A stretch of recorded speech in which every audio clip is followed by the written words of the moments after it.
give another work plan for, and then we'll give another work plan now for the entire remaining quarters. Now, with that long and lengthy introduction, let's get to the gist of the discussion today.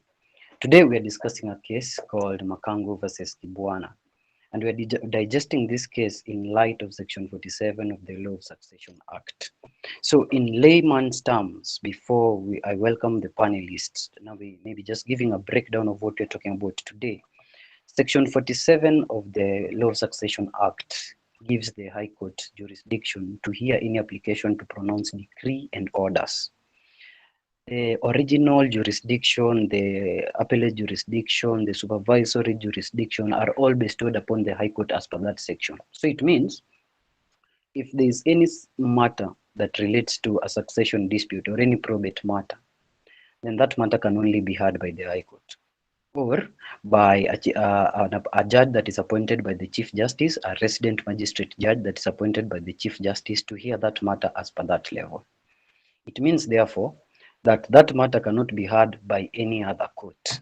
To the members joining us who maybe don't study law yet, let me do this introduction legally, and then now we will link up you in our discussion. But it is very important that I bring this out legally as it is. So the Court of Appeal does not have jurisdiction. The Supreme Court does not have jurisdiction to hear any matter on probate issues. That is the law in Kenya. That is the law under Section 47 of the Law of Succession Act. Now, in 1996, East African Court sits down and they decide a case of Makangu versus Kibwana, the case we are dealing with today.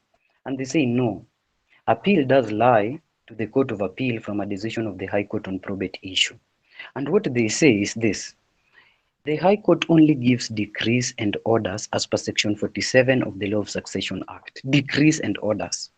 And every decree and order can be appealed before the Court of Appeal if it lies as a matter of right under Section 66 of the Civil Procedure Act, or if it is by leave of court under Section 75 of the Civil Procedure Act. So this is an East African court, and it says a matter will lie as an appeal before the Court of Appeal on probate issue from the High Court, because the High Court only give decrees and orders, and every decree and order of the High Court can be subjected to an appeal before the Court of Appeal. Now, the question is this: why are we introducing Section 66 of the Civil Procedure Act and Section 75 of the Civil Procedure Act on probate matters? Because we know civil procedure, the civil process is divided into different proceedings. We have the probate proceedings, we have the normal civil proceedings, and we have judicial review, where the probate proceedings and judicial review are sui generis in nature. So the Law of Succession Act and its subsidiary legislations is full in addressing probate proceedings. But then Makangu versus Kibwana comes in, the decision of the Court of Makangu versus Kibwana comes in and states that actually probate issues can be subjected to the common civil procedure in some instances. Tonight, in a panel that is composed of Masila Mudina, Harrison Kuguru, Innocent Otuma, Mugesi J, and yourselves and myself, we are going to have this discussion, legally and otherwise. We will bring in facts, we will bring in scenarios, we will bring in decided cases, and we will analyze what was the law trying to protect. There are certain questions we set out. What was the law trying to protect by creating Section 47 independently for the High Court?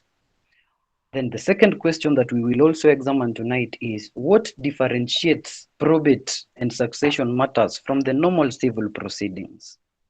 And the third one that we will deal with today, what is the effect of an East African court decision like Makangu versus Kibwana on the application and decision of probate matters in Kenya today?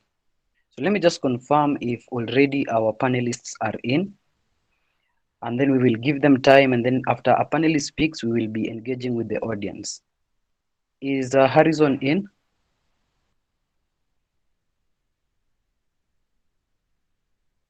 Kuguru? Yes. Yes. Thank you. Mudina?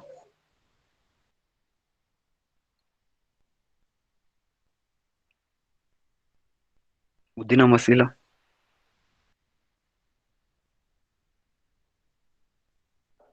Maybe she's yet to join us. Innocent? Yes, I'm in. Okay, thank you. Mogesi J?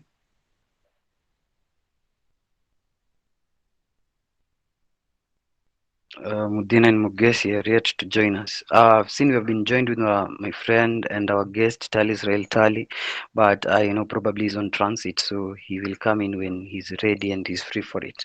So maybe Harrison, let's take through with you, bro. Makangu versus Kibwana. Your thoughts about the case even before we deal with the issues we're dealing with tonight.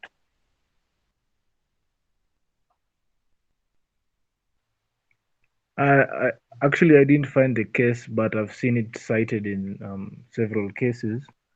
But generally, I agree with the decision made in the Makangu versus Kibwana case, simply because persons have rights to appeal, and this is also subject to um, Article 48 of our Constitution, talking about access to justice. So, if we limit this right to appeal in the appellate court, which is the Court of Appeal, it will be a limitation to the our rights to justice, rights to access to justice. However, Max, I don't know. What do you think about the East African um, courts, the effect of the court on Kenyan courts? The effect of East African court decision on Kenyan courts. It's a Yes. question that actually the panelists will answer later. It's a discussion question. So just proceed. I will give my Okay. thought at that moment. Okay.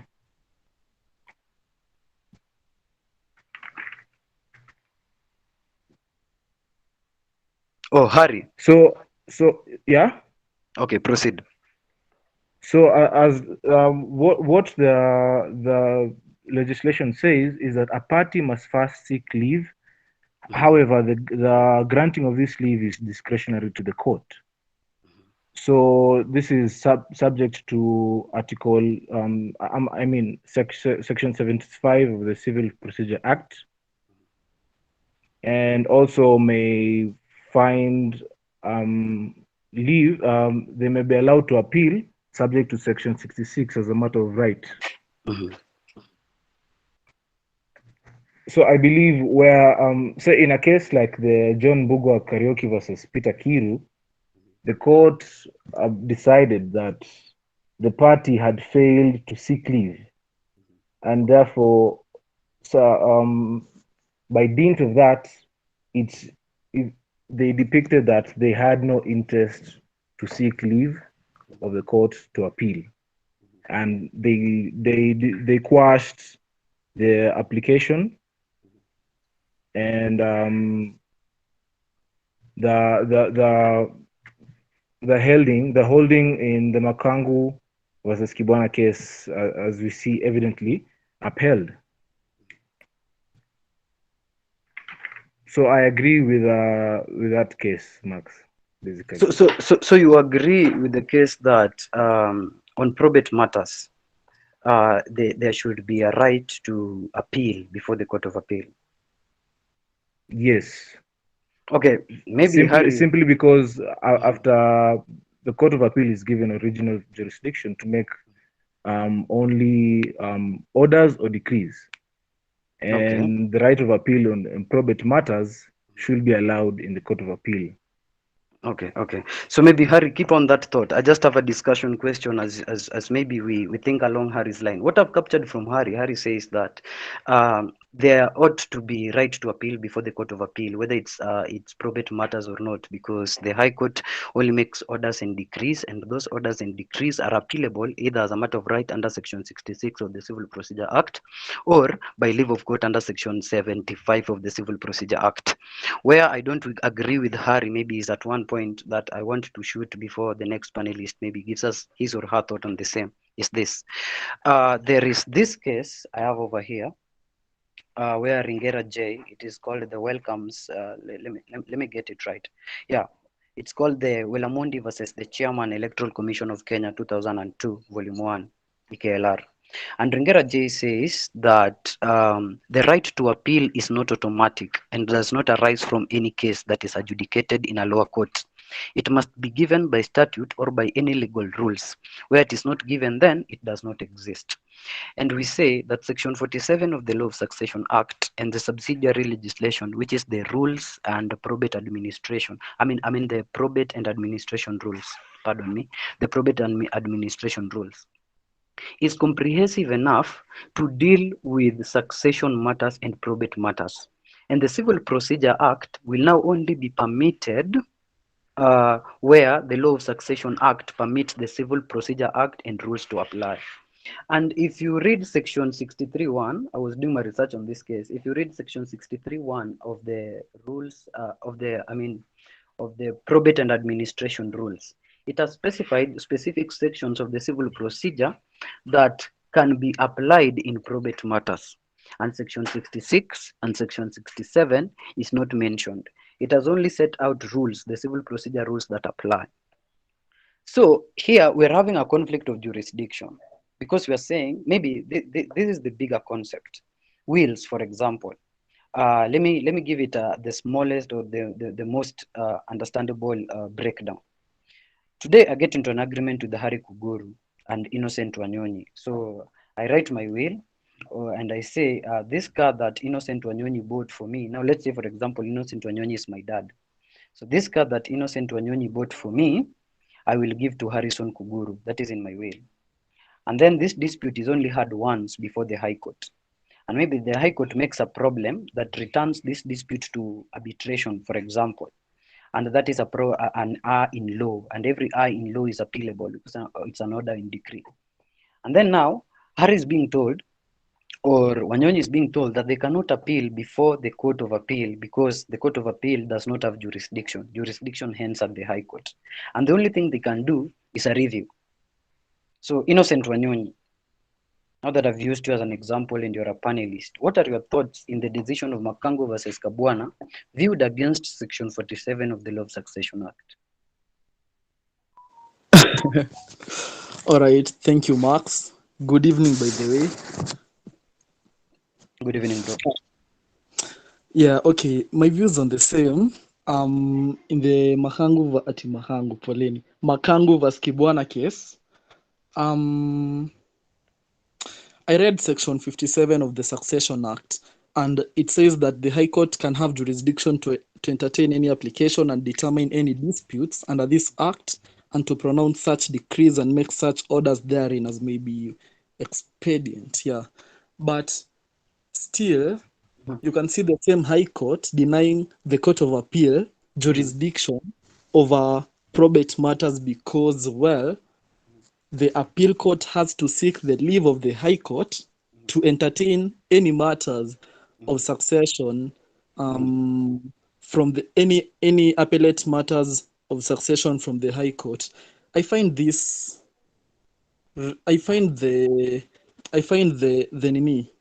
locus classicus of Mahangu vs Kibwana as being odd and unreasonable because if you look at it clearly, matters of succession are emotive and are a big affair. Sometimes they like involve billions of money. Like someone might have a multi-billion dollar or a multi-million dollar estate. So I find it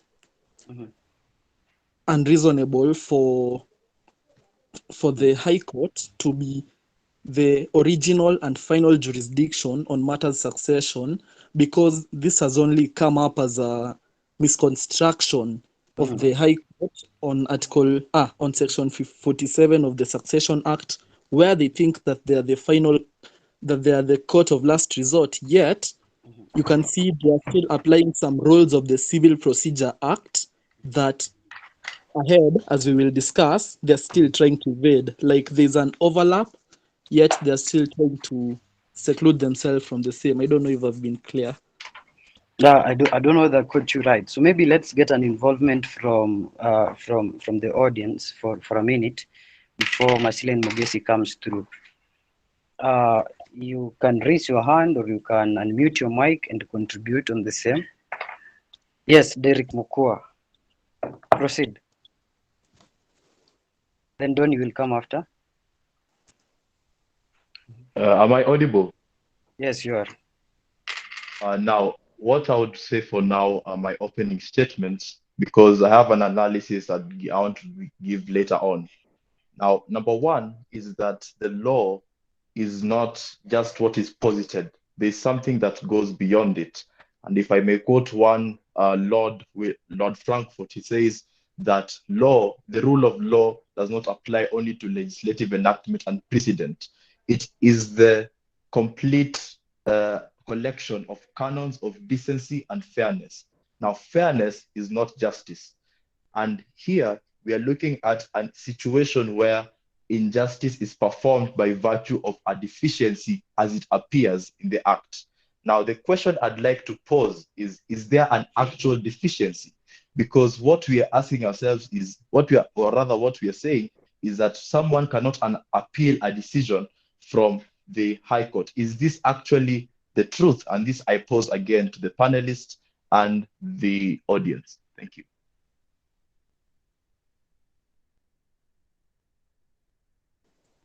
Can I take Mokua's question?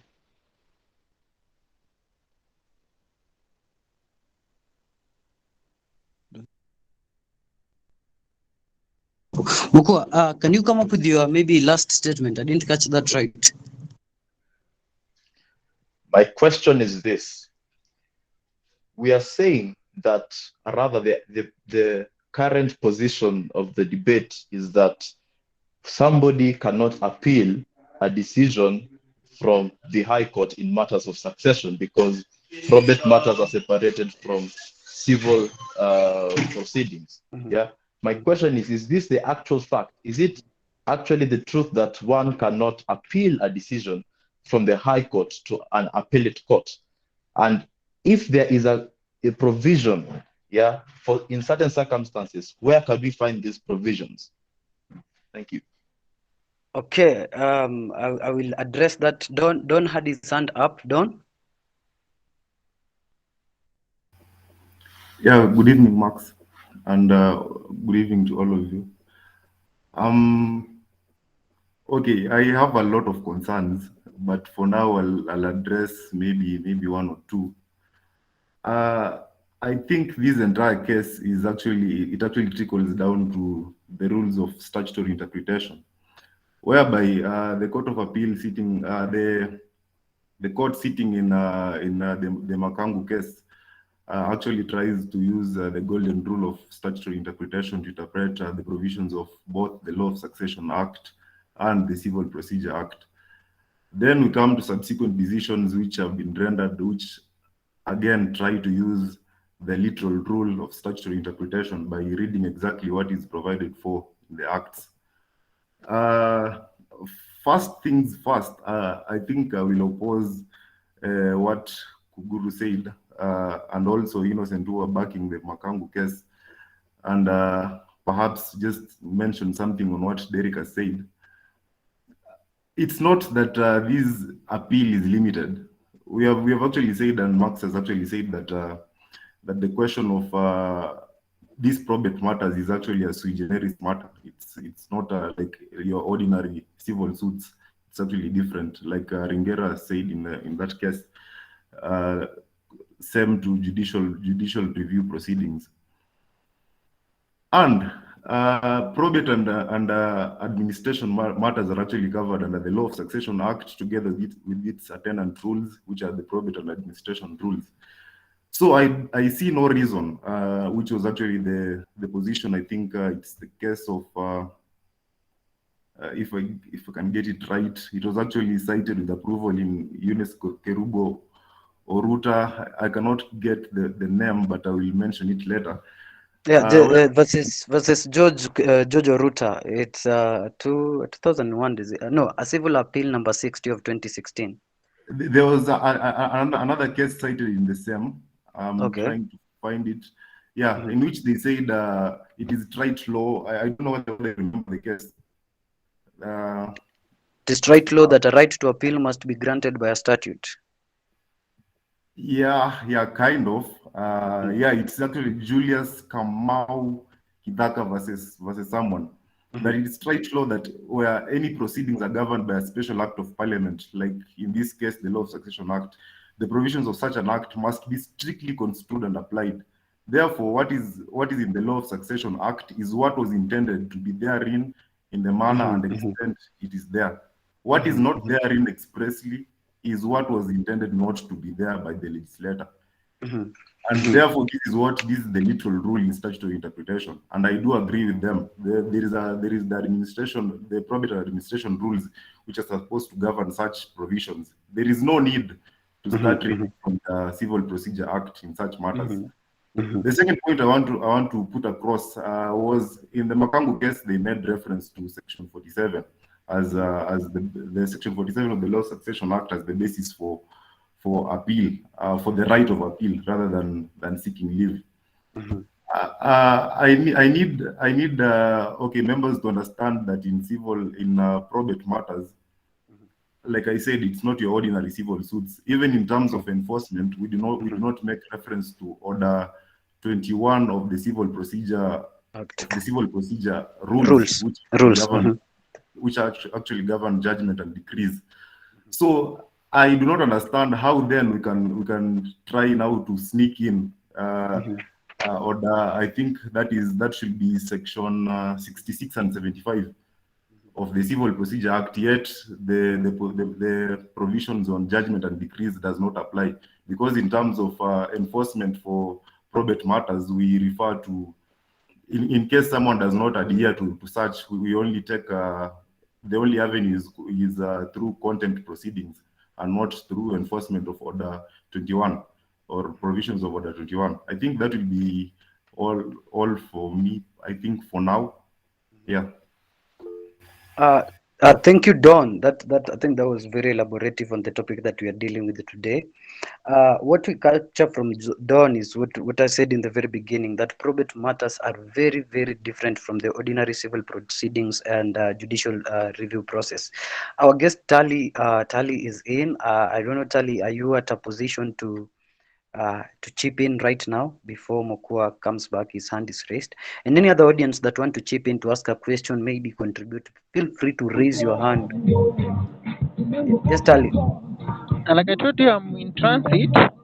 Yes. So unless I see that something needs really, really urgent attention, I will be able to come in. But now I'll be an inconvenience to my colleague passengers. So I'm just following. Yeah. Okay. But so far, okay, so Tali. good. So far, so good. You are doing good. Okay, That's what I can say. Thank you, bro. Yeah, that's my friend Tali is on transit, and thank you, Tali, for joining us. I know he's checking in. So, tell Remiz Z, Rim Z, I'm being requested by a panelist that you are a special guest. So before Mokua comes back, you can kindly chip in a contribution. Rim Z.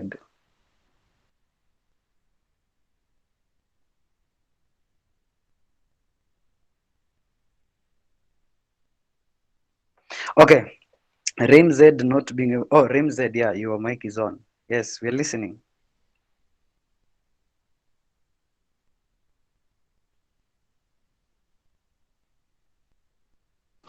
Okay.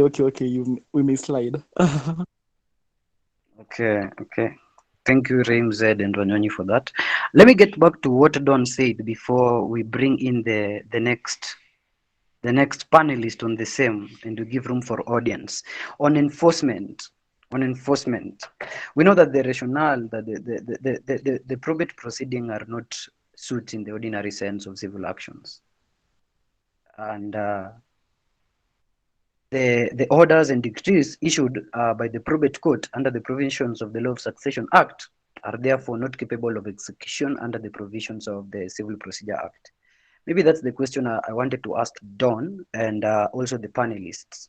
If we say if we agree with Don, maybe, and we say that the Civil Procedure Rules and the Civil Procedure Act at no cost should it apply under the probate proceedings, because probate proceedings are sui generis in nature.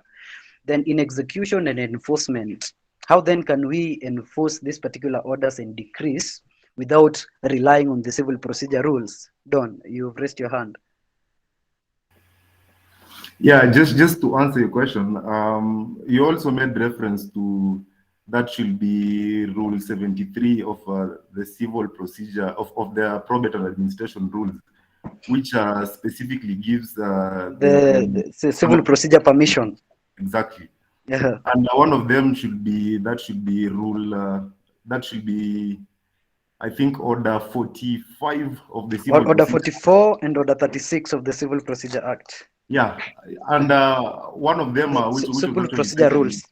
yeah, one of them which was actually cited with approval by Justice Angawa. That should be a particular case here. Let me see if I can find it.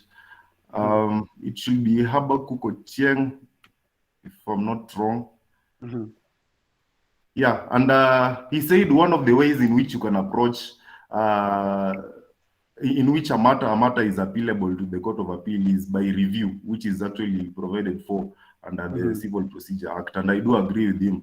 It's not, in these probate matters, it must come to an end at one point in time, and expediently as well. We cannot actually be dragging matters in courts for years, and probate matters are actually, let me say, time conscious, so to say, because let's say it's a family business which needs to run. Will we now be tied up in litigation for years because people want to appeal and appeal and appeal? At one point in time, it must come to an end.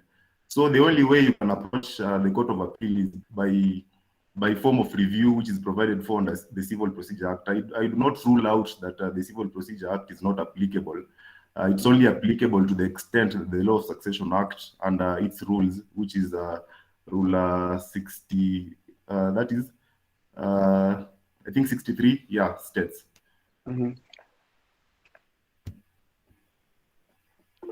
Okay, Derick's hand is up. And Masila, you can pick after Derick if you're already in.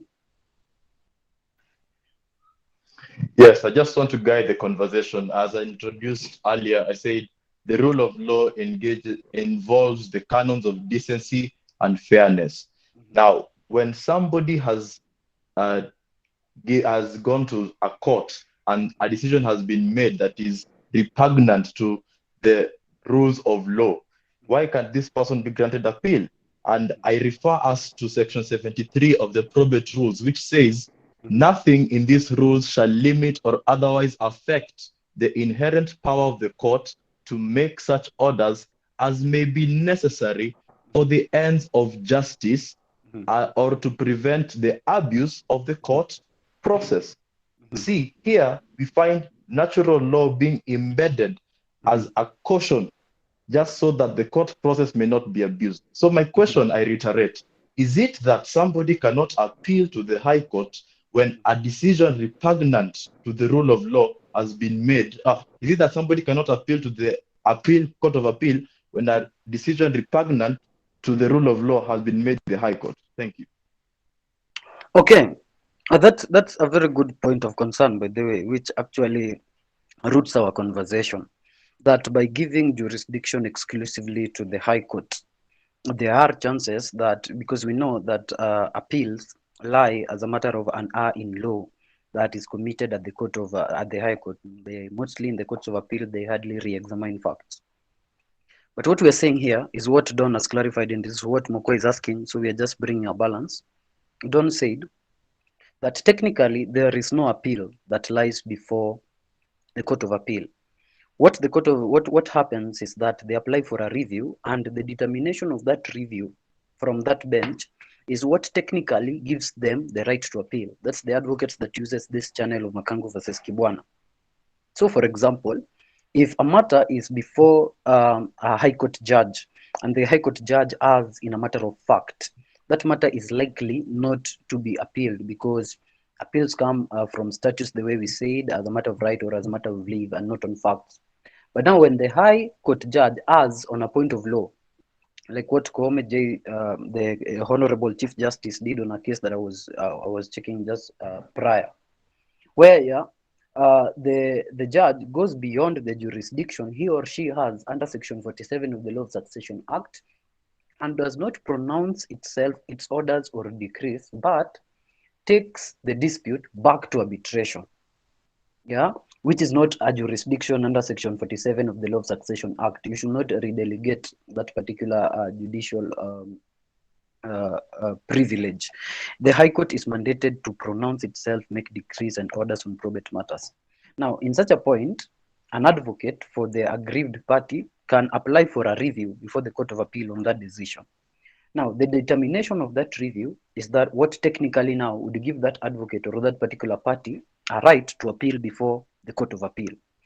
Now, we are saying, where I subscribe to the school of thought of Don, that probate matters are very comprehensive and complete on themselves, and the civil procedure process should not apply to them. Where they say the jurisdiction is of the High Court, then it should be so. Now, Mokua is also asking, on the other hand, that what happens now, where now this particular determination of review is so repugnant to justice or is so humiliating to the rules and canons of justice that it makes the other party not meet his or her ends of justice. Should the law not be lenient enough to permit people to access justice? So I don't know. I don't know who have a question to that, but I see Innocent Wanyonyi has raised his hand. Innocent. I think to answer Mokua's question, the issue of final jurisdiction is not new in our country. We know of the Supreme Court's final jurisdiction on election matters. And most of the times, even after the decisions, some parties still feel cheated out of the decision. They feel like the decision wasn't fair, but we still have to accept the doctrine of finality, which is a principle of law where we have to move on with our lives. So I think well, we have to move on. Yeah, we have to move on. So I think we should accept that final jurisdiction is there and should apply, even if at times it is not fair to some parties, because we have to respect the decisions of the court. Right. So Wanyonyi feels like, and Wanyonyi also subscribes to the school of thought of Don, that we intended as a people through our representatives while making the Law of Succession Act, for example, that we wanted the High Court to be the ultimate court that has jurisdiction to hear and determine any probate issue. Do we have any contrary or any question or any contribution from the audience?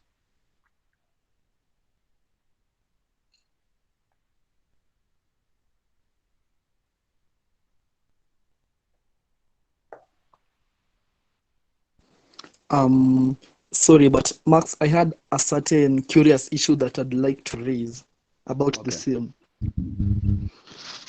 We can see, for example, in a certain case that I passed by, in the estate of Habakkuk Ochieng Adede, which was a High Court decision. Yeah, a High Court decision where the High Court refused.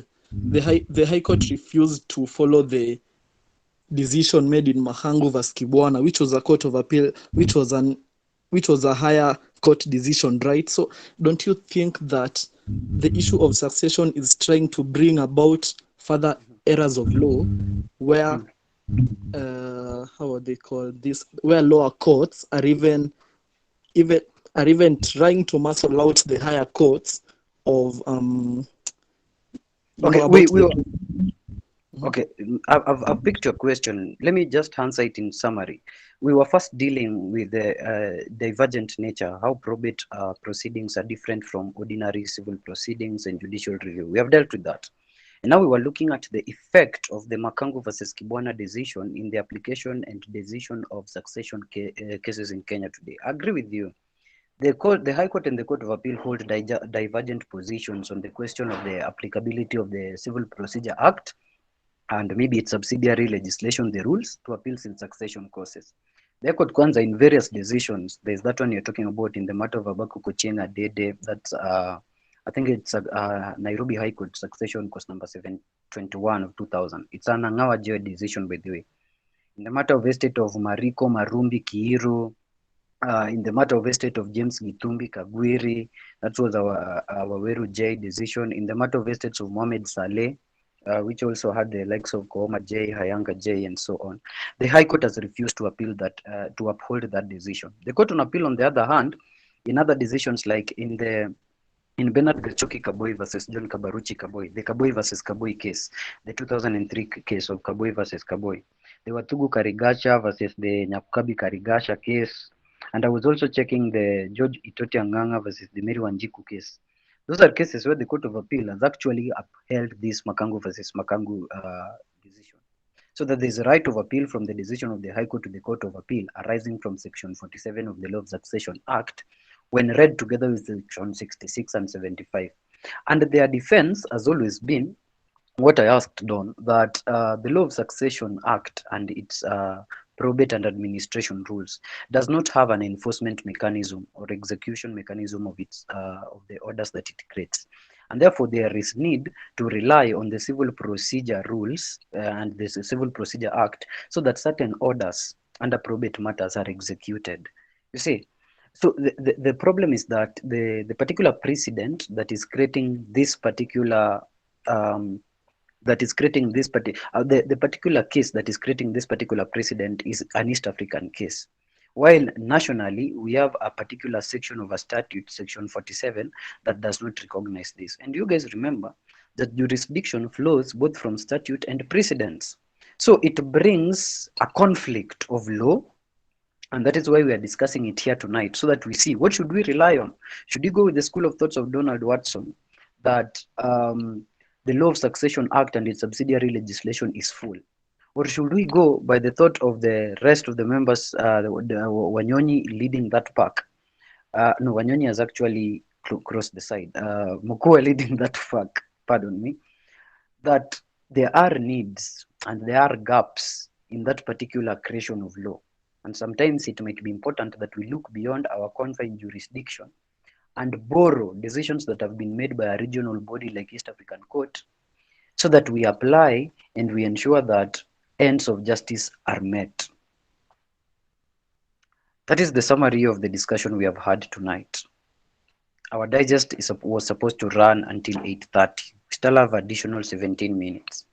But we are going to give room of 7 minutes of interaction with our audience on the very same before we close the digest. So before I give room for Mokua, let me give room for any audience, any member of the audience, any of our members that join us in our weekly digests, who has a clarification, a question, an explanation on the same. Just unmute and say hello.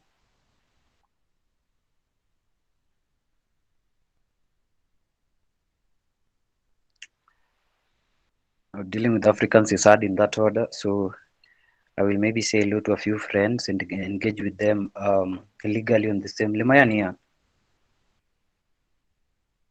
Lemayanian is the Attorney General of JKUSA, all the universities of JKUAT, all the subsidiary campuses and the main JKUAT.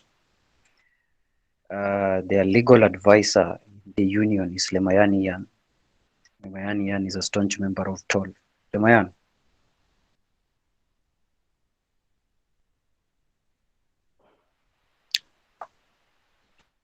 Lemayan.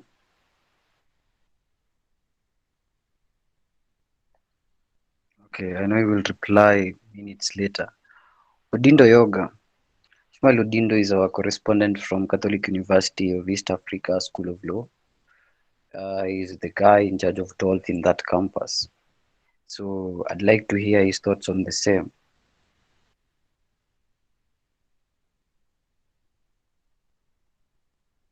Ishmael Odindo.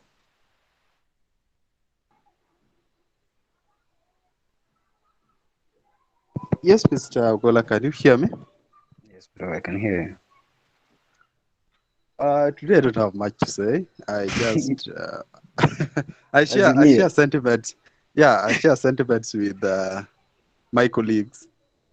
However, I just wanted to add that regional laws and international laws are there to supplement our national laws.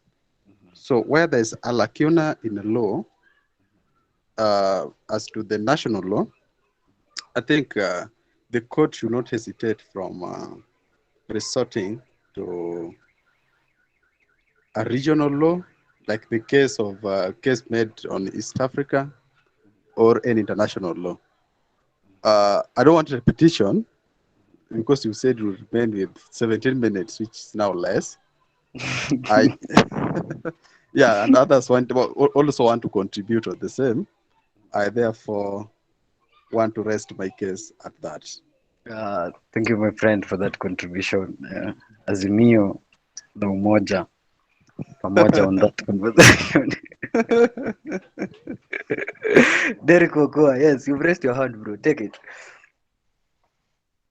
Yeah, thank you. Because of time, I will now say my summary thoughts, and I will start by giving the common law position on positivism.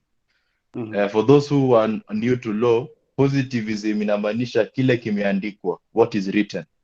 And according to common law, as long as just because it is not written doesn't mean it is prohibited. That is the position.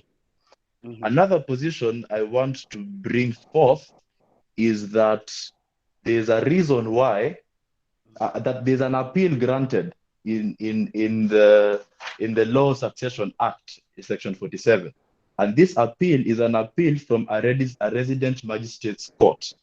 Now, what we realize is that the nature of appeals in the law of succession is once, and there's a reason for that. I shall conclude with it. But with that said, I mentioned Section 73 of the Probate and Administration Rules, which says that nothing shall prevent the inherent power of the court to prevent abuse of the court process. And you will notice in the Law Succession Act, there is nothing said about the position of the appellate court in relation to law succession matters. What we have is Section 50 that says appeal to the High Court for orders or decrees made by a resident magistrate in respect of any estate is a final decision. Right? That is what we find. That the mandate given is to the High Court to listen to appeals from a resident magistrate, and such appeals shall be final. Nothing is said about decisions coming from the High Court going to the Court of Appeal. Because there's none. There's none. With that said, I mentioned that I will say something of I want to say something of the enforcement. We said that the probate process does not provide for an enforcement mechanism, and there's a reason for that. The purpose of the probate process is to qualify the status of claimants.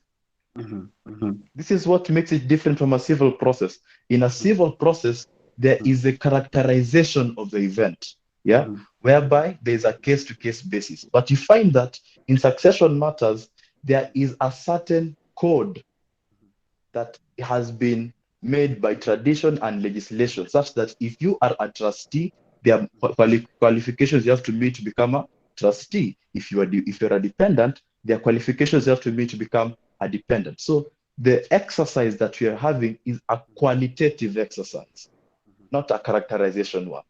You find me? Such that at the end of this process, at the end of the decision, the status of the individuals is known. When it comes to the estates come with rights and entitlements. These are private rights, and courts have jurisdiction to determine issues of private rights. But as we have said, this jurisdiction has to be put in law, right? It has to be put in law. Now the question. Tali has raised his hand, so you could actually, because we have 10 minutes and we want to involve other people even after that, you could actually put a conclusion on that, sir. Yes, so concluding, you will see that in the civil procedure rules, it is the Court of Appeal that has been given jurisdiction to determine a case into finality, and that is subject to any conditions or limitations that may be prescribed. The condition is that it must be prescribed. And the problem we have is that there is no prescription. So then what happens?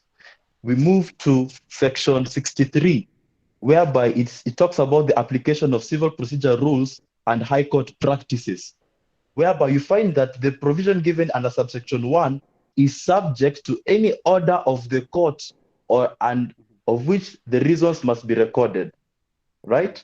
So the application of the civil procedure rules and high court practices, including the process of appealing to the high court, is subject to an order of the court which reasons must be recorded.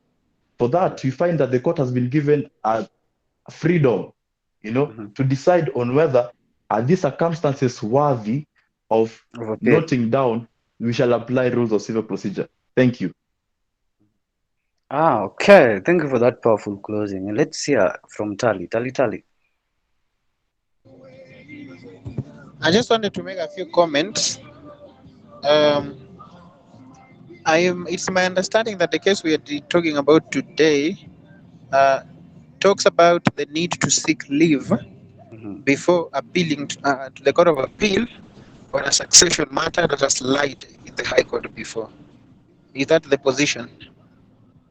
The case we're dealing with today says that Yes. appeals actually lie to the Court of Appeal from decisions of the High Court on probate issues on the ground that the High Court only makes decrees and orders, and each decree and order can lie in the Court of Appeal as either as a matter of right or by leave. That's what the case is saying. So the position is that leave has to be sought first. Yeah, or it can also go straight as a matter of right. Okay. Okay, I get it. I just wanted to make a comment with respect to the question of appeal. Am I still being heard? Yes, clearly, bro. Somebody had called me, so I thought it had interrupted. But then with respect to appealing, number one, let me start with the right to appeal.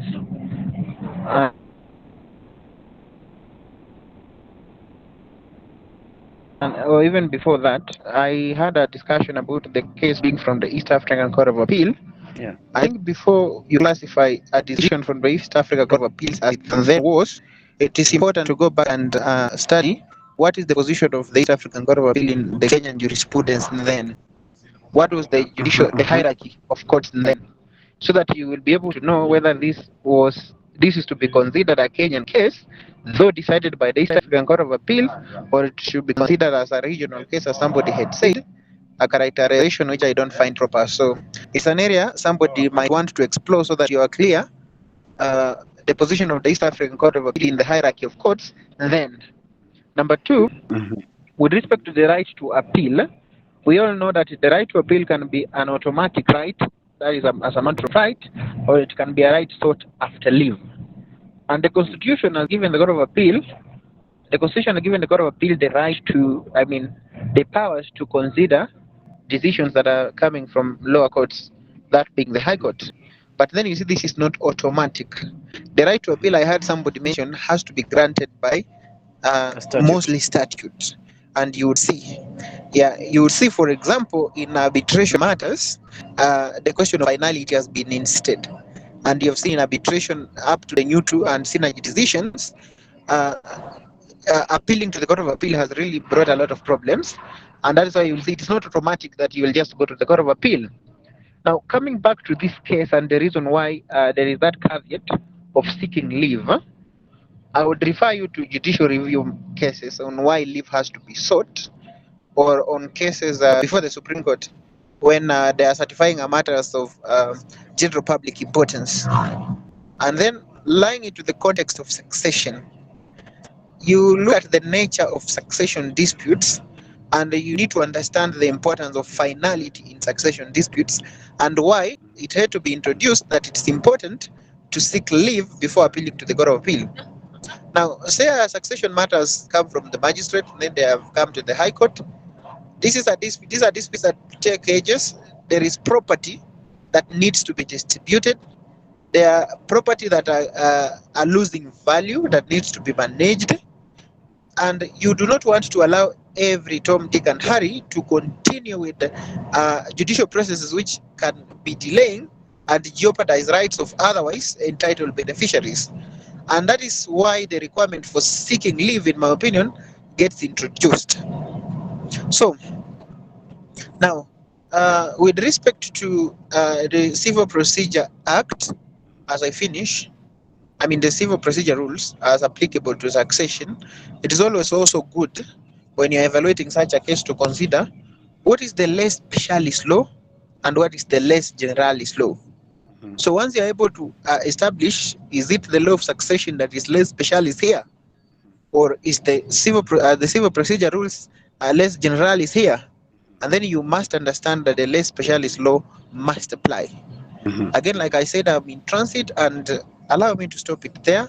Once Thank you again, so thank you very much for the opportunity. Thank you so Tali also for always accepting invitation on short notice and engaging with us. God bless you, bro. We are coming to an end in less than 4 minutes, and I have a few friends that also joined that. I'd like their contributions on the same before we close. Vanessa Sifunjo, that's my friend from the Legal Aid Clinic and also a veteran friend over the years. If you may have a scent on the conversation we are having today, the platform is yours.